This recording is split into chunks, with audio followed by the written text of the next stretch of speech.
And you've checked the laundry. Well, what about the cabinet in my chambers? What do you mean, which cabinet? I only have 4. Oh, it's so hard to find good help these days.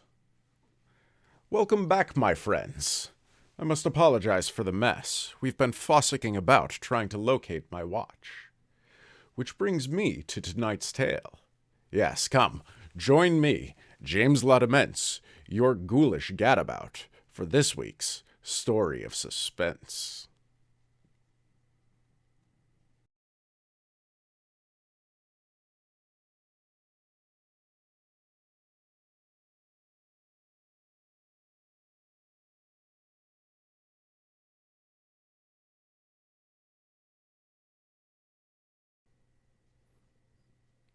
Well, you all know my brother-in-law, Mr. Parkins, began Mr. Coombs, taking the long clay pipe from his mouth and putting it behind his ear. We did not know his brother-in-law, but we said we did, so as to save time. And you know, of course, that he once took a lease of an old mill in Surrey and went there to live. Now you must know that, years ago, this very mill had been occupied by a wicked old miser who died there, leaving, so it was rumored, all of his money hidden somewhere about the place. Naturally enough, every one who had since come to live at the mill had tried to find the treasure, but none had ever succeeded, and the local wiseacres said that nobody ever would, unless the ghost of the miserly miller should, one day, take a fancy to one of the tenants and disclose to him the secret of the hiding place. My brother-in-law did not attach much importance to the story, reading it as an old woman's tale, and unlike his predecessors, made no attempt whatever to discover the hidden gold. Unless business was very different then from what it is now, said my brother-in-law, I don't see how a miller could very well have saved anything, however much of a miser he might have been. At all events, not enough to make it worth the trouble of looking for it. Still, he could not altogether get rid of the idea of that treasure. One night he went to bed. There was nothing very extraordinary about that, I admit. He often did go to bed of a night. What was remarkable, however, was that exactly as the clock of the village church chimed the last stroke of 12, my brother-in-law woke up with a start and felt himself quite unable to go to sleep again. Joe, his Christian name was Joe, sat up in bed and looked around. At the foot of the bed, something stood very still, wrapped in shadow. It moved into the moonlight, and then my brother-in-law saw that it was the figure of a wizened little old man, in knee breeches and a pigtail. In an instant, the story of the hidden treasure and the old miser flashed across his mind. He's come to show me where it's hid, thought my brother-in-law, and he resolved that he would not spend all this money on himself, but would devote a small percentage of it towards doing good to others. The apparition moved towards the door. My brother-in-law put on his trousers and followed it. The ghost went downstairs into the kitchen, glided over and stood in front of the hearth, sighed, and disappeared. Next morning, Joe had a couple of bricklayers in, and made them haul out the stove and pull down the chimney, while he stood behind with a potato sack in which to put the gold. They knocked down half the wall, and never found as much as a 4-penny bit. My brother-in-law did not know what to think. The next night the old man appeared again, and again led the way into the kitchen. This time, however, instead of going to the fireplace, it stood more in the middle of the room, and sighed there.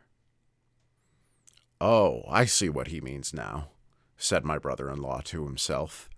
"It's under the floor. Why did the old idiot go and stand up against the stove, so as to make me think it was up the chimney?" They spent the next day in taking up the kitchen floor, but the only thing they found was a 3-pronged fork, and the handle of that was broken. On the third night, the ghost reappeared, quite unabashed, and for the third time made for the kitchen. Arrived there, it looked up at the ceiling and vanished.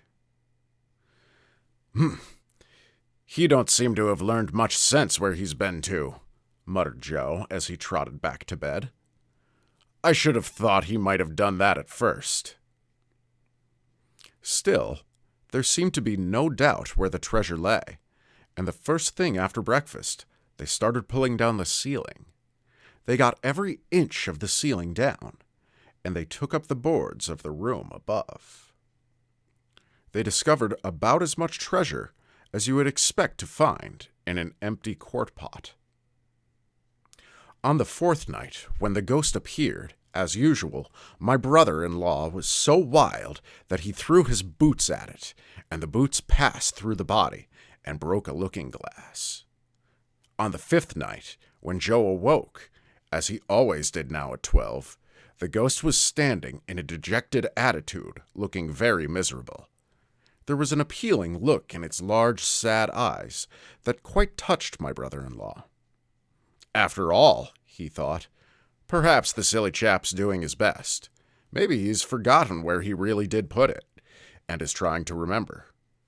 I'll give him another chance. The ghost appeared grateful and delighted at seeing Joe prepare to follow him, and led the way into the attic, pointed to the ceiling, and vanished. "Well, he's hit it this time, I do hope," said my brother-in-law, and next day they set to work to take the roof off the place.